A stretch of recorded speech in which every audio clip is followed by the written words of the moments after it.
ಇನ್ನೊಂದು ಅಪ್ಡೇಟ್ ಕೂಡ ಲಭ್ಯವಾಗ್ತಾ ಇದೆ. ಪ್ರಕರಣಕ್ಕೆ ತಡೆ ಕೋರಿದ ನಟಿ ರನ್ಯಾ ರಾವ್. ಪ್ರಕರಣಕ್ಕೆ ತಡೆ ಕೋರಿದ್ದಾರೆ ಈಗಾಗಲೇ ರನ್ಯಾ ರಾವ್ ಅವರು. ಇದೇ ವಿಚಾರಕ್ಕೆ ಸಂಬಂಧಪಟ್ಟಂತೆ ನಾಳೆ ರನ್ಯಾ ರಾವ್ ಜಾಮೀನು ಅರ್ಜಿ ವಿಚಾರಣೆ ನಡೆಸಲಾಗುತ್ತೆ. ಪ್ರಕರಣಕ್ಕೆ ಈಗಾಗಲೇ ಅವರ ವಕೀಲರ ಪರವಾಗಿ ತಡೆಯನ್ನ ಕೋರಿದ್ದಾರೆ. ನಾಳೆ ಇದೇ ಜಾಮೀನು ವಿಚಾರವಾಗಿ ಈಗ ವಿಚಾರಣೆ ನಡೆಸಲಾಗುತ್ತೆ. ನಾಳೆ ಇದೇ ವಿಚಾರಕ್ಕೆ ಸಂಬಂಧಪಟ್ಟಂತೆ ಈಗಾಗಲೇ ವಿಚಾರಣೆಯನ್ನ ನಡೆಸಲಾಗುತ್ತೆ. ಈಗಾಗಲೇ ಗಮನಿಸ್ತಾ ಇದ್ವಿ, ಒಂದ್ ಕಡೆ ಕೋರ್ಟ್ನಲ್ಲಿ ಯಾವ ರೀತಿಯಾಗಿ ವಾದ ಪ್ರತಿವಾದ ನಡೆಸ್ತಾ ಇದ್ದಾರೆ. ಆರ್ಥಿಕ ಅಪರಾಧಗಳ ವಿಶೇಷ ಕೋರ್ಟ್ನಲ್ಲಿ ವಿಚಾರಣೆಯನ್ನ ನಡೆಸಲಾಗ್ತಾ ಇದೆ. ಜೊತೆಗೆ ಈಗ ಜಾಮೀನು ಅರ್ಜಿ ಏನಿದೆ ಅದಕ್ಕೆ ಈ ಪ್ರಕರಣ ವಿಚಾರಕ್ಕೆ ಸಂಬಂಧಪಟ್ಟಂತೆ ತಡೆಯನ್ನ ಕೋರಲಾಗಿದೆ ರನ್ಯಾ ರಾವ್ ಪರ ವಕೀಲರಿಂದ. ಈ ಜಾಮೀನು ಅರ್ಜಿಯನ್ನ ಪ್ರಶ್ನಿಸಿ ನಾಳೆ ಇದೇ ವಿಚಾರವನ್ನ ಪ್ರಶ್ನೆ ಮಾಡ್ತಾರೆ, ಅಂದ್ರೆ ವಿಚಾರಣೆ ನಡೆಸಲಾಗುತ್ತೆ. ಆರ್ಥಿಕ ಅಪರಾಧಗಳ ವಿಶೇಷ ಕೋರ್ಟ್ನಲ್ಲಿ ವಿಚಾರಣೆಯನ್ನ ನೋಡಿದ್ವಿ ನಾವು. ರನ್ಯಾ ಯಾವ ರೀತಿಯಾಗಿ ಅಳಲನ್ನ ತೋಡ್ಕೊಂಡ್ರು.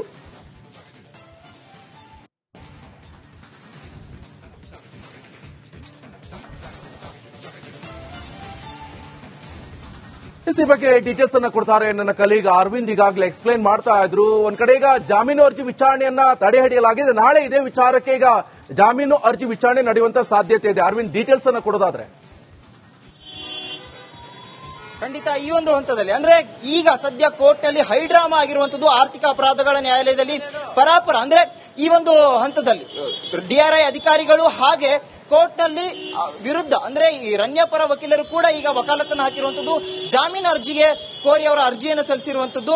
ಇಲ್ಲಿ ನಾಳೆ ಒಂದು ಇದೇ ಆರ್ಥಿಕ ಅಪರಾಧಗಳ ನ್ಯಾಯಾಲಯದಲ್ಲಿ ರನ್ಯಾ ಅವರ ಜಾಮೀನು ಅರ್ಜಿಯನ್ನ ವಿಚಾರಣೆ ಮಾಡಲಾಗುತ್ತೆ. ರನ್ಯಾ ಕೇಳ್ತಾ ಇರುವಂತಹ ಪ್ರಶ್ನೆ ಏನಂತ ಅಂತಂದ್ರೆ, ಯಾಕೆ ಜಾಮೀನು ನೀಡಬೇಕು ಅಂತಂದ್ರೆ ಸರಿಯಾಗಿ ಸ್ಪಂದನೆಯನ್ನ ನೀಡಿದ್ದೀನಿ. ನನ್ನ ವಿರುದ್ಧವಾಗಿ ಅಂದ್ರೆ ಡಿಆರ್ಐ ಅಧಿಕಾರಿಗಳ ವಿಚಾರಣೆಯ ಸಂದರ್ಭದಲ್ಲಿ ಆಕೆ ಹೇಳಿರುವಂತದ್ದು ಬ್ಲಾಕ್ ಮೇಲ್ ಮಾಡಿ ಕೆಲವು ಸಿಂಡಿಕೇಟ್ನ ಆ ಒಂದು ಕಾರಣದ ಕೈಗಳು ನನ್ನ ಹತ್ರ ಈ ಒಂದು ಕೆಲಸವನ್ನ ಮಾಡಿಸಿದ್ದಾರೆ ಅನ್ನುವಂತ ಏಕೈಕ ಉತ್ತರವನ್ನ ರನ್ಯಾ ನೀಡಿರುವಂತದ್ದು.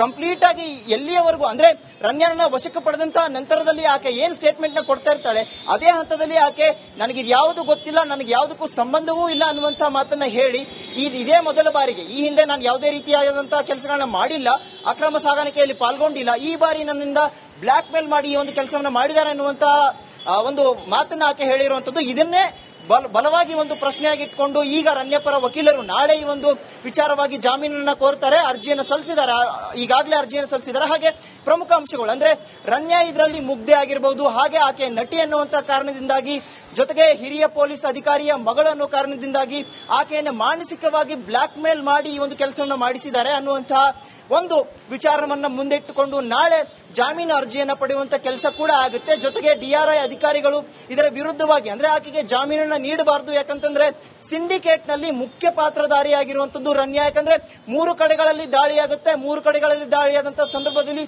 ರನ್ಯಾ ಒಂದೇ ಒಂದು ಏನ್ ಕಾಸ್ಟ್ಯೂಮ್ ಇರುತ್ತೆ ಆ ಕಾಸ್ಟ್ಯೂಮ್ ನಲ್ಲಿ ಸುಮಾರು ಕೆಜಿ ಗಟ್ಟಲೆ ಚಿನ್ನವನ್ನ ತಂದಿರುವಂತದ್ದು. ಈ ಹಿಂದೆಯೂ ಕೂಡ ಆ ಕಾಸ್ಟ್ಯೂಮ್ ಅನ್ನ ನೋಡಿದಾಗ ಹಲವು ಬಾರಿ ಆಕೆ ತಂದಿರುವಂತದ್ದು ರುಜುವಾತಾಗಿದೆ. ಹಾಗೆ ಈ ಒಂದು ಅಂತಾರಾಷ್ಟ್ರೀಯ ವಿಮಾನ ನಿಲ್ದಾಣದಲ್ಲಿ ಇದೇ ಮೊದಲ ಬಾರಿಗೆ ಅತಿ ಹೆಚ್ಚು ಚಿನ್ನದ ಅಕ್ರಮ ಸಾಗಾಣಿಕೆಯ ಈ ಒಂದು ಘಟನೆ ನಡೆದಿರುವಂತದ್ದು. ಜೊತೆಗೆ ಇದರಲ್ಲಿ ಪ್ರಮುಖ ಪಾತ್ರಧಾರಿ ನಟಿ ರನ್ಯಾ ಅನ್ನುವಂಥದ್ದು ಬಟಾ ಬಯಲಾಗಿರುವಂತಹ ಕಾರಣಕ್ಕಾಗಿ ಆಕೆಗೆ ಜಾಮೀನು ಕೊಟ್ಟಿದ್ದೇ ಆದಲ್ಲಿ ಸಾಕ್ಷಿ ನಾಶ ಆಗುತ್ತೆ ಅನ್ನುವಂಥದ್ದು. ಜೊತೆಗೆ ಜಾಮೀನು ಸಿಕ್ಕಿದ್ದೇ ಆದಲ್ಲಿ ಸಿಂಡಿಕೇಟ್ನವರು ಎಚ್ಚರಿಕೆ ಆಗುತ್ತಾರೆ, ಹಾಗೆ ಅವರ ಒಂದು ಕ್ಲೂಗಳೇನಿದಾವೆ ಅದು ತಪ್ಪೋಗುತ್ತೆ ಅನ್ನುವಂಥದ್ದು. ಜೊತೆಗೆ ಇನ್ನೊಂದು ಭಾಗದಲ್ಲಿ ಡಿಆರ್ಐ ಅಧಿಕಾರಿಗಳು ತರುಣ್ ಕೊಂಡೂರು ಅವರನ್ನು ಕೂಡ ಅರೆಸ್ಟ್ ಮಾಡಿರುವಂತದ್ದು. ಈಕೆ ಹೊರಬಿದ್ದಂತಹ ಸಂದರ್ಭದಲ್ಲಿ ಕ್ಲೂಗಳು ಮಿಸ್ ಆಗ್ತವೆ ಅನ್ನುವಂತಹ ಪ್ರಶ್ನೆಗಳನ್ನ ಇಟ್ಕೊಂಡು ಜಾಮೀನಿಗೆ ವಿರುದ್ಧವಾಗಿ ಅಂದ್ರೆ ಅದನ್ನ ಜಾಮೀನನ್ನ ನೀಡಬಾರದು ಅನ್ನುವಂತಹ ಒಂದು ಮನವಿಯನ್ನ ಕೂಡ ಡಿಆರ್ಐ ಅಧಿಕಾರಿಗಳ ಪರ ವಕೀಲರು ನಾಳೆ ಮಾಡತಕ್ಕಂಥದ್ದು. ಸದ್ಯ ಇವತ್ತು 15 ದಿನಗಳ ಕಾಲ ಒಂದು ಜೆಸಿಗೆ ನೀಡಿ ಅಂದ್ರೆ ಪರಪ್ಪನ ಅಗ್ರಹಾರಕ್ಕೆ ನೀಡಿ ಆದೇಶ ಕೂಡ ಬರೆಸ್ತಾ ಇದ್ದಾರೆ. ಇತ್ತ ಕೋರ್ಟ್ ನಲ್ಲಿ ಹೈಡ್ರಾಮಾ ಆಗ್ತಾ ಇರುವಂತದ್ದು. ರನ್ಯಾ ತನ್ನ ಅಳಲನ್ನ ತೋಡ್ಕೊಳ್ತಾ ಇದ್ದಾಳೆ. ಮುಗ್ಧರಿಗೆ ಅಂದ್ರೆ ನನ್ನ ಮಾನಸಿಕವಾಗಿ ಇವರು ಹಿಂಸೆ ಮಾಡಿದ್ದಾರೆ ಅನ್ನುವಂಥದ್ದು ಸರಿಯಾಗಿ ತನಿಖೆಯಲ್ಲಿ ಸ್ಪಂದನೆ ನೀಡಿದ್ರು ಕೂಡ ನನ್ನ ವಿರುದ್ಧವಾಗಿ ಇವರು ತನಿಖಾಧಿಕಾರಿಗಳು ತಮ್ಮ ಒಂದು ಅಧಿಕಾರವನ್ನು ದುರ್ಬಳಕೆ ಮಾಡಿಕೊಂಡಿದ್ದಾರೆ. ಹೊಡೆದಿಲ್ಲ ಬಡ್ದಿಲ್ಲ, ಆದ್ರೆ ಬಾಯಿಂದ ನನಗೆ ಬೈದಿದ್ದಾರೆ ಎನ್ನುವಂತ ಮಾತನ್ನ ಆಕೆ ಹೇಳ್ತಾ ಇರುವಂತದ್ದು. ಈ ಹಿಂದೆ ನ್ಯಾಯಾಧೀಶರಾಗಿರುವಂತಹ ವಿಶ್ವನಾಥ್ ಸಿ ಗೌಡರು ಹಲವು ಸೂಚನೆಯನ್ನು ಕೂಡ ಕೊಟ್ಟಿರ್ತಾರೆ. ಆ ಒಂದು ಹಂತದಲ್ಲಿ ರನ್ಯಾಗೂ ಕೂಡ ಸೂಚನೆ ಕೊಟ್ಟಿರ್ತಾರೆ. ಸರಿಯಾಗಿ ತನಿಖಾಧಿಕಾರಿಗಳು ಆ ಸೂಚನೆಯನ್ನು ಪಾಲನೆ ಮಾಡಲಿಲ್ವಾ ಅನ್ನುವಂತಹ ಆರೋಪ ಕೂಡ ಸದ್ಯ ಈ ಎಲ್ಲಾ ಹೈಡ್ರಾಮಾವನ್ನ ನೋಡಿದಾಗ ಕಂಡು ಬರ್ತಾ ಇರುವಂತಹ ಸಂಗತಿ. Nikesh, okay, thank you Aravind ನಿಮ್ಮೆಲ್ಲ ಡೀಟೇಲ್ಸ್ಗೆ. ಇನ್ನೊಂದು ಅಪ್ಡೇಟ್ ಕೂಡ ಲಭ್ಯವಾಗ್ತಾ ಇದೆ. ಪ್ರಕರಣಕ್ಕೆ ತಡೆ ಕೋರಿದ ನಟಿ ರನ್ಯಾ ರಾವ್. ಸೊ ಪ್ರಕರಣಕ್ಕೆ ತಡೆ ಕೋರಿದ್ದಾರೆ ಈಗಾಗಲೇ ರಣ್ಯಾರಾವ್ ಅವರು. ಇದೇ ವಿಚಾರಕ್ಕೆ ಸಂಬಂಧಪಟ್ಟಂತೆ ನಾಳೆ ರಣ್ಯಾರಾವ್ ಜಾಮೀನು ಅರ್ಜಿ ವಿಚಾರಣೆ ನಡೆಸಲಾಗುತ್ತೆ. ಪ್ರಕರಣಕ್ಕೆ ಈಗಾಗಲೇ ಅವರ ವಕೀಲರ ಪರವಾಗಿ ತಡೆಯನ್ನ ಕೋರಿದ್ದಾರೆ. ನಾಳೆ ಇದೇ ಜಾಮೀನು ವಿಚಾರವಾಗಿ ಈಗ ವಿಚಾರಣೆ ನಡೆಸಲಾಗುತ್ತೆ. ನಾಳೆ ಇದೇ ವಿಚಾರಕ್ಕೆ ಸಂಬಂಧಪಟ್ಟಂತೆ ಈಗಾಗಲೇ ವಿಚಾರಣೆಯನ್ನ ನಡೆಸಲಾಗುತ್ತೆ. ಈಗಾಗಲೇ ಗಮನಿಸ್ತಾ ಇದ್ವಿ, ಒಂದ್ ಕಡೆ ಕೋರ್ಟ್ನಲ್ಲಿ ಯಾವ ರೀತಿಯಾಗಿ ವಾದ ಪ್ರತಿವಾದ ನಡೆಸ್ತಾ ಇದ್ದಾರೆ. ಆರ್ಥಿಕ ಅಪರಾಧಗಳ ವಿಶೇಷ ಕೋರ್ಟ್ನಲ್ಲಿ ವಿಚಾರಣೆಯನ್ನ ನಡೆಸಲಾಗ್ತಾ ಇದೆ. ಜೊತೆಗೆ ಈಗ ಜಾಮೀನು ಅರ್ಜಿ ಏನಿದೆ ಅದಕ್ಕೆ ಈ ಪ್ರಕರಣ ವಿಚಾರಕ್ಕೆ ಸಂಬಂಧಪಟ್ಟಂತೆ ತಡೆಯನ್ನ ಕೋರಲಾಗಿದೆ ರಣ್ಯಾರಾವ್ ಪರ ವಕೀಲರಿಂದ. ಈ ಜಾಮೀನು ಅರ್ಜಿಯನ್ನ ಪ್ರಶ್ನಿಸಿ ನಾಳೆ ಇದೇ ವಿಚಾರವನ್ನ ಪ್ರಶ್ನೆ ಮಾಡ್ತಾರೆ, ಅಂದ್ರೆ ವಿಚಾರಣೆ ನಡೆಸಲಾಗುತ್ತೆ. ಆರ್ಥಿಕ ಅಪರಾಧಗಳ ವಿಶೇಷ ಕೋರ್ಟ್ನಲ್ಲಿ ವಿಚಾರಣೆಯನ್ನ ನೋಡಿದ್ವಿ ನಾವು. ರಣ್ಯಾ ಯಾವ ರೀತಿಯಾಗಿ ಅಳಲನ್ನ ತೋಡ್ಕೊಂಡ್ರು.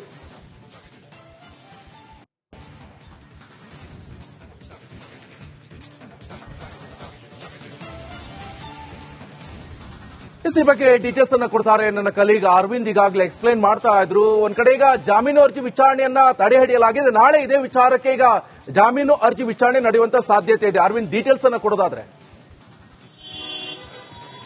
ಖಂಡಿತ ಈ ಒಂದು ಹಂತದಲ್ಲಿ ಅಂದ್ರೆ ಈಗ ಸದ್ಯ ಕೋರ್ಟ್ ನಲ್ಲಿ ಹೈಡ್ರಾಮಾ ಆಗಿರುವಂತದ್ದು ಆರ್ಥಿಕ ಅಪರಾಧಗಳ ನ್ಯಾಯಾಲಯದಲ್ಲಿ ಪರಾಪರ ಅಂದ್ರೆ ಈ ಒಂದು ಹಂತದಲ್ಲಿ ಡಿಆರ್ಐ ಅಧಿಕಾರಿಗಳು ಹಾಗೆ ಕೋರ್ಟ್ ನಲ್ಲಿ ವಿರುದ್ಧ ಅಂದ್ರೆ ಈ ರಣ್ಯಾ ಪರ ವಕೀಲರು ಕೂಡ ಈಗ ವಕಾಲತ್ತನ್ನು ಹಾಕಿರುವಂತದ್ದು, ಜಾಮೀನು ಅರ್ಜಿಗೆ ಕೋರಿ ಅವರ ಅರ್ಜಿಯನ್ನು ಸಲ್ಲಿಸಿರುವಂತದ್ದು.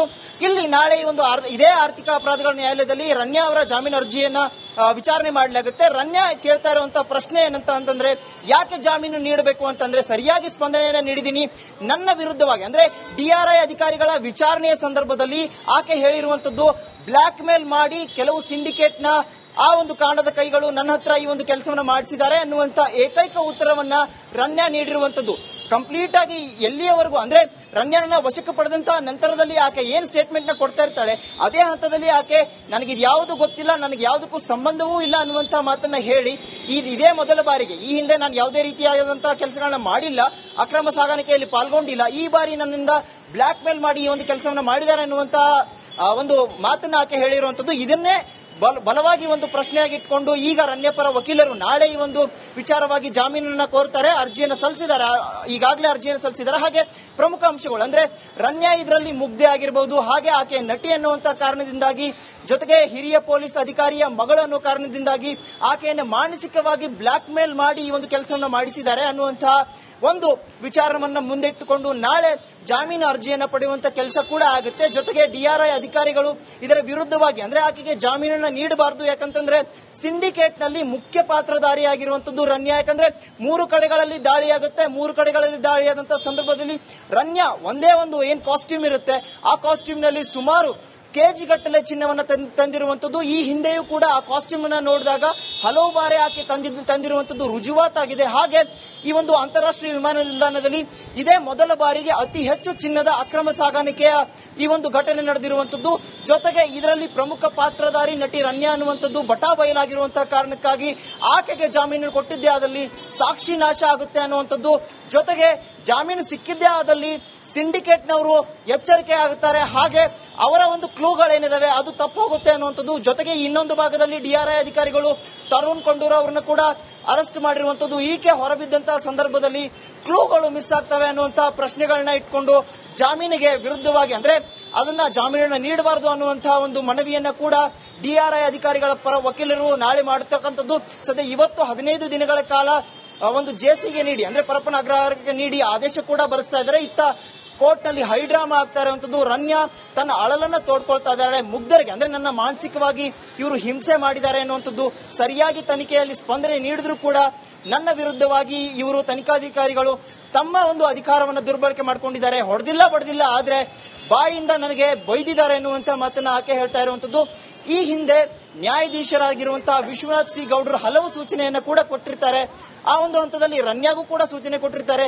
ಸರಿಯಾಗಿ ತನಿಖಾಧಿಕಾರಿಗಳು ಆ ಸೂಚನೆಯನ್ನ ಪಾಲನೆ ಮಾಡಲಿಲ್ವಾ ಅನ್ನುವಂತಹ ಆರೋಪ ಕೂಡ ಸದ್ಯ ಈ ಎಲ್ಲಾ ಹೈಡ್ರಾಮಾವನ್ನ ನೋಡಿದಾಗ ಕಂಡು ಬರ್ತಾ ಇರುವಂತಹ ಸಂಗತಿ. Nikesh, okay, thank you Aravind ನಿಮ್ಮೆಲ್ಲ ಡೀಟೇಲ್ಸ್ಗೆ.